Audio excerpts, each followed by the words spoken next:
Saudara, Kementerian Sosial memberi perhatian pada kasus pengusiran dan kekerasan yang dialami Elina Wijayanti, seorang lansia berusia 80 tahun di Surabaya, Jawa Timur.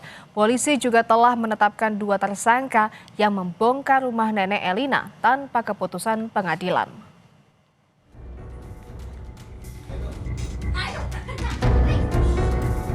Kasus dugaan pengusiran paksa yang menimpa Elina Wijayanti, seorang lansia berusia 80 tahun di Surabaya, Jawa Timur, terus menjadi perhatian publik. Peristiwa ini akhirnya mendapat respons dari Menteri Sosial Saifullah Yusuf atau Gus Ipul.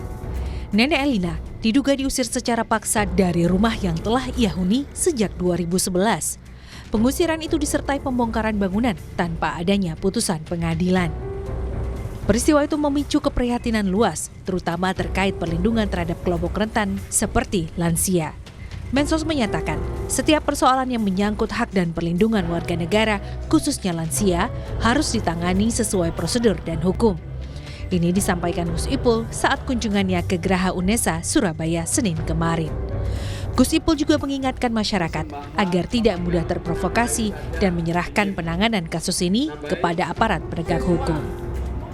Mari lansia, anak-anak, penyandang disabilitas itu adalah kelompok-kelompok rentan yang kita lindungi.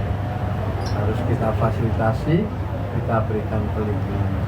Kalau memang ada masalah, selesaikan dengan baik, ya, supaya orang tua kita, kelompok-kelompok rentan ini benar-benar bisa memperoleh hak. Sementara itu, penanganan kasus nenek Elina di tingkat kepolisian terus berjalan. Polisi telah menetapkan 2 tersangka atas kasus pengusiran dan kekerasan. Salah satunya adalah Samuel Adi Kristanto yang diduga menjadi dalang pembongkaran paksa rumah nenek Elina. 1 tersangka berinisial MY masih dalam proses pencarian. Samuel dilaporkan oleh kuasa hukum nenek Elina atas dugaan pengusiran dan kekerasan yang dilakukan secara bersama-sama. Samuel mengklaim sebagai pemilik sah bangunan, sementara nenek Elina menegaskan tidak pernah menjual rumah ataupun tanah yang ditempatinya. Polisi menyita 1 unit mobil pickup yang diduga digunakan untuk mengangkut barang-barang milik korban saat pengusiran terjadi. Tadi pemeriksaan ahli, kemudian kami juga gelar perkara menetapkan tersangka terhadap 2 orang, yaitu SAK dan MY.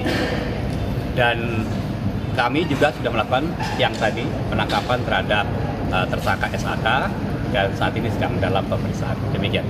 Untuk MY sendiri, MY masih tim kami masih di lapangan untuk melakukan penangkapan terhadap MY. Pengusiran dan pembongkaran rumah nenek Elina terjadi pada 6 Agustus 2025. Usai kehilangan tempat tinggalnya, nenek Elina terpaksa pindah ke indekos miliknya di kawasan Balongsari, Surabaya.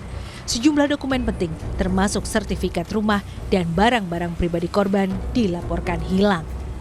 Pemerintah melalui Kementerian Sosial memastikan akan memantau penanganan kasus ini sebagai bagian dari komitmen perlindungan terhadap warga lanjut usia dan penegakan hukum yang berkeadilan. Nyoman Deni, Kompas TV, Surabaya, Jawa Timur.